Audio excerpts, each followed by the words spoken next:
Elliotte Friedman reveals an insane update on the Elias Pettersson trade front as we get an Eastern Conference team coming out of nowhere as one of the favorites, linking them to two star players from this franchise. We're going to break down this trade and more later on this episode. Before we get into that, if you're enjoying this Canucks content, make sure to go down and hit that subscribe button. It's completely free and we'll keep you up to date on everything to do with the Canucks.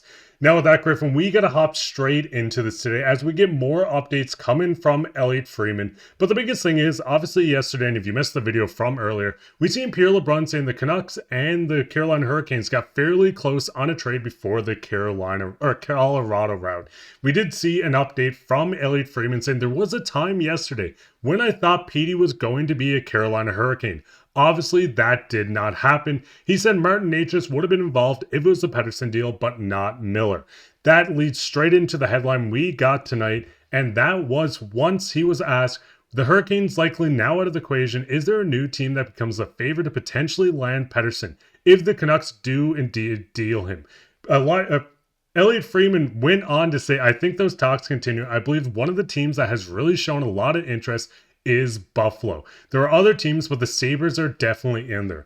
Now, looking at this, Griffin, I know we've had so many teams linked to him, but this team almost seems like the team that might take the lead with the talent, with the picks, and the young players they have to offer. What's your thoughts on the Sabres hopping in as a destination that Elias Pettersson could end up at? Elliotte Friedman's back beating that Buffalo Sabres drum again. It's the exact same thing that got him suspended for a month for talking about JT Miller and the Canucks and all those things. And now he's back digging up the same thing, trying to propose it for Petey. It's absolutely absurd. And we're going to talk about the players that are involved in this. But if you guys were following along when we were talking about the JT Miller and Buffalo Sabres stuff, it's the same two players. And Elliotte Friedman is just back on the pipe again because this is insane for him to propose this for Petey when, yeah, it sucks we couldn't get in on the Carolina Hurricanes and Martin Necas sweepstakes. But going out and just lowballing with this trade with the Sabres, I think is a very massive concern. And again, this is Elliotte Friedman throwing out. This isn't saying the Canucks have an interest in it, but if the Canucks do have an interest in a trade like this, I think they're absolutely crazy and Patrik Allvin is out to lunch. And the biggest thing is the two players that we've seen Elliotte link to this team was, of course, Bowen Byram once again. Bowen Byram is a former Stanley Cup champion with the Colorado Avalanche. We've seen him join the Buffalo Sabres team, still only 23 years old, a former 4th overall pick who is on a good contract that is an RFA at the end of the season. Yes, Canucks fans, we understand they really need another puck-moving defenseman. We've seen Quinn Hughes go out and beat the Washington Capitals by himself tonight, scoring 2 goals.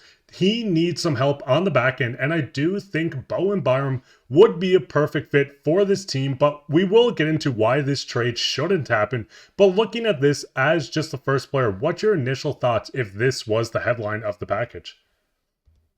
I do really like Byram being on this team. Now, don't get me wrong, the players that are involved in this, it's not saying that they're not worthy enough to be on the Canucks or that they're bad players to get. It's just what the Canucks are willing to give up for them. That said, if we're just talking about Byram and his intangibles alone, yeah, he has what it takes to be really good on this Vancouver Canucks team. He'd be a really great fit. Wouldn't be Quinn Hughes having to put the team on his back so much every single game, where if we didn't have Quinn Hughes exactly like we saw tonight, we'd probably be a bottom 5 team. We're one of the worst teams at home. We're one of the worst teams for overtime losses. So this is one of those things where if we don't have another puck-moving defenseman to go with Quinn Hughes, especially when Filip Hronek isn't there, that's something where Vancouver needs to go out and get someone like that. Where I have the concern with Byram is the injuries. He has a long list of injury history, and that's one thing where if he can't stay healthy, that's going to hurt this Canucks team very much because, like with many things with the Canucks from last season carrying into this season, injuries have been a major thing and a major story. So why would you go out and get a guy where you have a risk of doing exactly the same thing, whether you're having to deal with injuries on the ice and as well as in the media? It's just a bunch of noise and distractions that you don't want and a bunch of problems that you don't want to have as well. And I mean, the second player that they were linked to was Dylan Cozens. Now, it does get a little interesting, and we will touch on once again about this trade. But looking at Dylan Cozens, he's a center, only 23 years old. He did sign an extension, and Dylan Cozens has had a bit of a rocky 2 years with the Sabres, but I mean, everyone on the Sabres pretty much has been over the past 10 years with this franchise. But the biggest thing is you do get a cost-controlled, once again, center locked up to a contract. He is a UFA at the end of this at age 29,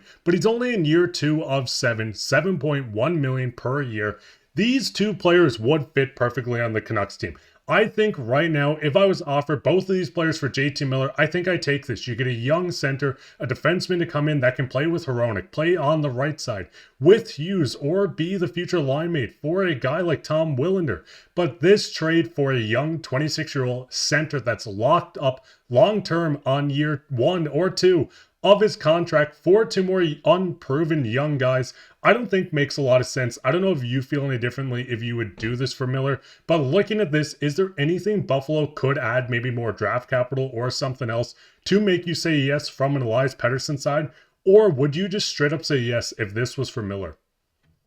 If this was for Miller, considering the other things that are out there, maybe, but even then, I'm not super convinced on it. If it's for Petey, absolutely not. No matter even if you're throwing a first round pick in there or their best draft prospect, absolutely not. For Petey, I think he's untouchable for this team.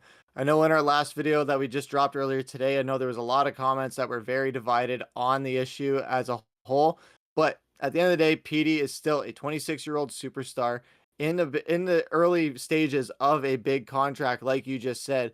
So moving on from that, for players like this they're young guys, but what's the upside of these guys? We haven't fully seen it. What's the health factor of these guys? We know what that health factor is, at least with Byram. So that's a lot of risk and a little bit less reward than we would like to have if we're giving up a superstar like Pettersson.